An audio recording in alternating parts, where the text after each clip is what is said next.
असरानी जी का निधन हो गया है कल। दिवाली के पावन अवसर पे उनका निधन हुआ और किसी को पता नहीं चला और उनका क्रीमेटोरियम भी कर दिया गया है।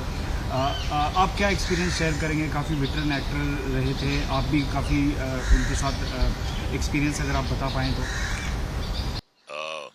मेरे उनके कई रिश्ते थे। मेरे गुरु थे। एफटीआईआई में वो हमारी क्लासेस लेते थे, डिक्शन की, वॉइस एंड स्पीच की, इमेजिनेशन की, मूवमेंट की। 2 साल हमने उनसे तालीम हासिल की। उसके बाद वो हमारे को एक्टर हो गए, उस्ताद थे, को एक्टर हो गए। पहली बार हमने उनके साथ नमक हराम में काम किया। फिर वो हमारे डायरेक्टर हो गए। एक फिल्म उन्होंने बनाई थी, दिल ही तो है, उसमें मैंने उनकी डायरेक्शन में काम किया था और मैंने अनगिनत फिल्मों में उनके साथ काम किया। ऐसी मालिक की दी हुई उनमें खूबी थी कि जब दिल चाहता था लोगों को हंसा देते थे। कैमरे के सामने भी, कैमरे के पीछे भी। वो इस दुनिया में लोगों का मनोरंजन करने के लिए आए थे, लोगों को खुश करने के लिए आए थे। और सिर्फ वो एक कॉमेडियन नहीं थे, वर्सटाइल एक्टर थे, वो ऑलराउंडर थे।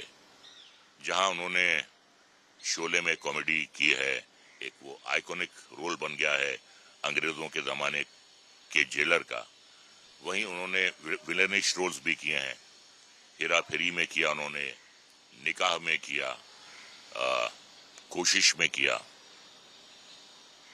और बड़े गंभीर किस्म के रोल भी किए उन्होंने। जैसे गुड्डी में था कि एक लड़का हीरो बनना चाहता है और घर से भाग जाता है और फिर पता चलता है कि वो एक्स्ट्रा में काम कर रहा है, बहुत ही खस्ता हालत में। तो जब भी उन्होंने कोई भी रोल किया, पूरा उसके साथ इंसाफ किया, महारत के साथ किया हर रोल, क्योंकि उनमें टैलेंट था, बहुत टैलेंट था उनमें। और 350 से ज्यादा फिल्में की उन्होंने और बहुत अच्छी उनकी कॉमिक टाइमिंग थी। ऐसी कॉमिक टाइमिंग मैं समझता हूं कि हिस्ट्री में शायद ही इक्का दुक्का लोगों की होगी जो असरानी साहब की एक कॉमिक टाइमिंग थी। जैसे वो शॉट है उसमें जहां वो धर्मेंद्र जी वो एक गरम रॉड रख देते हैं और कहते हैं हम अंग्रेजों के जमाने के जेलर।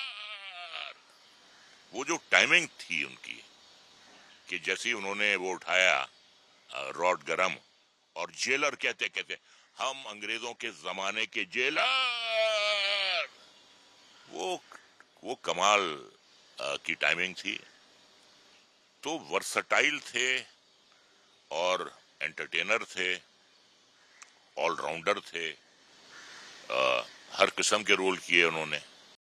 आपके साथ किस तरह से उनका रिलेशन रहा है? क्योंकि सर इतनी पूरी लंबी ज़िंदगी में 84 ईयर्स में उन्होंने कभी किसी कंट्रोवर्सी में नहीं फंसे, वो कभी किसी तरह के विवाद में नहीं अपने आप को ढाला। और क्या क्या सीखने मिला है आपको उनकी जो पर्सनल लाइफ से?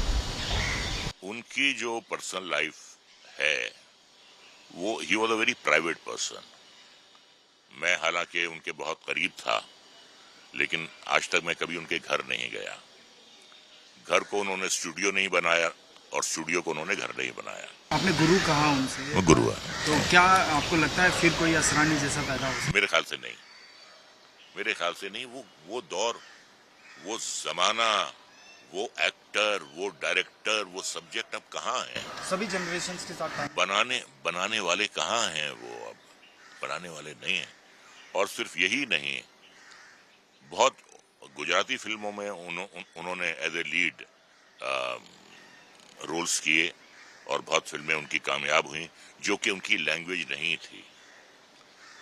तो वो एक्टर थे, वर्सटाइल एक्टर थे, फिल्म मेकर थे, डायरेक्टर थे और सिंगर भी थे।